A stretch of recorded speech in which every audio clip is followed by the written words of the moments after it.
Ohio Stadium, that's Nate Bauer, Sean Fitz. I'm Greg Pickle from Blue White Illustrated. Sean, pick your favorite adjective to describe this performance. Is failure an adjective? Yeah. Okay, Sure. we'll go with that. It's tough to dress this one up.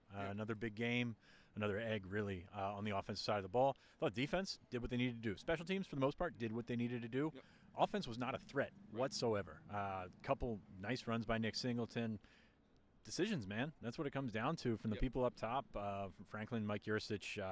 It's tough to point blame this early, but there's plenty of it to go around. Yeah, there's no doubt. Nate, obviously when you look at this game, Penn State at one point in the fourth quarter before the garbage time touchdown had 17 plays and 28 yards with 7 minutes to go in the game, so about half the second half. Really mirrored kind of most of the first half. Yeah.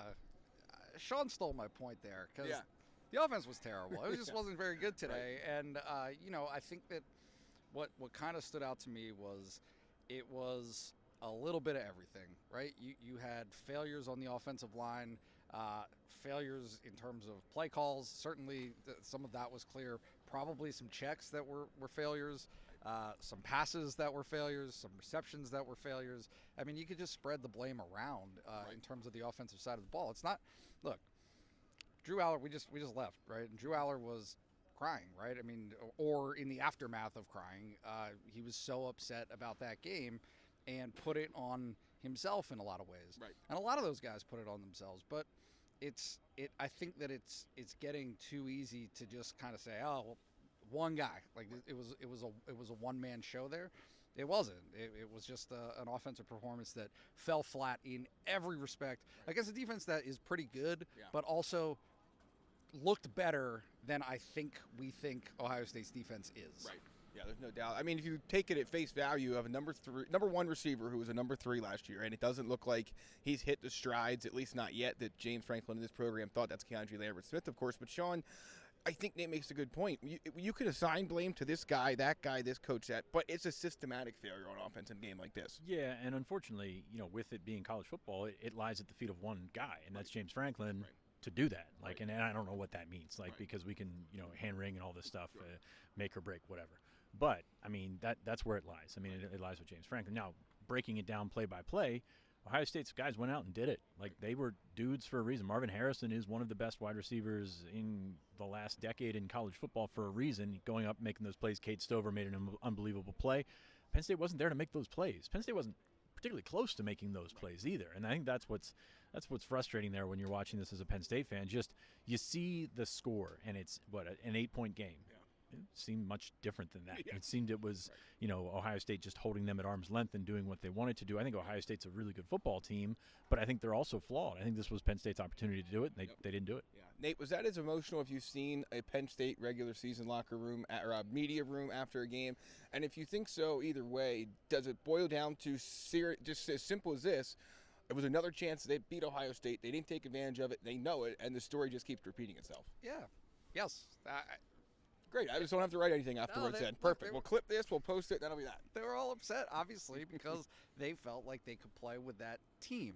Look, James Franklin's comments to start his post-game that those were two of the best teams in college football that played out there today. I mean, that's going to get a lot of blowback, and I think probably for good reason, because here's the thing, and we talked about this in week 3, we talked about it in week 5, we talked about it in week 7, and here we are in the 8th week of the football season. Penn State's offense hasn't been good this year, right? They have been efficient at times. They have done certain things well, strangling out other teams and against the defenses that they have played. Yes, but they've just lacked a versatility, I feel like, to create. Obviously, the explosive play thing is huge. That's a massive piece of this. But also just consistency, right? From drive to drive. I mean, just the things that they have done.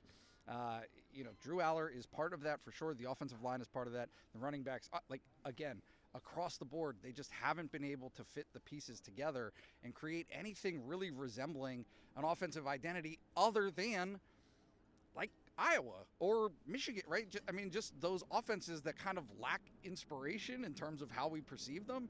That's really the identity that they've created for themselves. And today, against a team that could do the exact same things, but just a little bit better because they had one superstar on their side of the field, it's not enough. Sean, final thoughts as the rain starts to fall here? Ohio Stadium is a wonderful place. You cannot come into Ohio Stadium with 2/3 of a football team and win a game. Right. That's as simple as that. Nate, final thoughts? Yeah. Just No, leave it with that?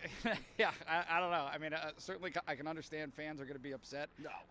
Look, I am offering myself to the gods as a sacrifice. The season's not over for Penn State. Right. They get Michigan later this year. Right.